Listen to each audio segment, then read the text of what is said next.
Hi, I'm Sherry Michaels with Michaels and Associates, and today we're going to do a discussion a little bit about developing application software training.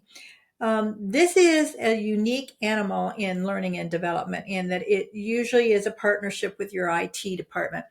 And usually by the time L&D is fully aware of the impact, a lot of things have been cast in concrete, including the investment of whatever enterprise-wide software has been depended on or become. And so what our first task usually is to go to top management and request budget. Um, and the reason is this: most software application comes with training built in. There are trainings for the administrators and trainings for the software engineers and so on and so forth.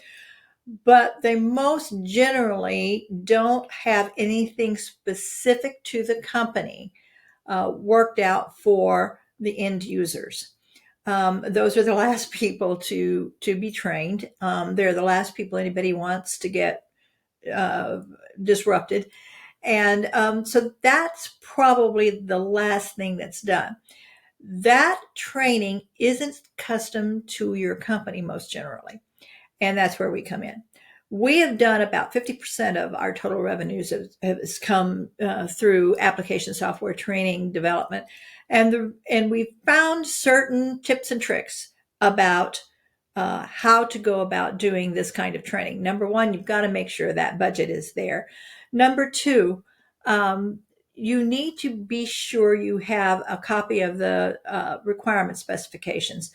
You also need to make sure you know who all the first most critical users are. And the prioritization in this is extremely important because number one, most usually when it comes to software, about 80% of what's in that overall umbrella is not going to be specific to day-to-day operations for your employees. So what you want to make sure you do is train on that 20% that it is critical. And what you want to do is give that 20%, those particular users, simulation in a safe environment. You want to give them job aids that can be quickly looked up when they're in a spot. And you want them to be able to hit the ground running when they get to their keyboards. And that's really the focus of the training. So there's a lot of prioritization that goes on. So recap, you want budget, you want some prioritization and make sure you have those requirements. And you want to make sure you know what your 80-20 rule is going to narrow your software down into. And for more about that, you can always let us in on the conversation. There's a link to my Calendly, and I'd be happy to discuss it with you. You take care. Have a great day. Bye-bye.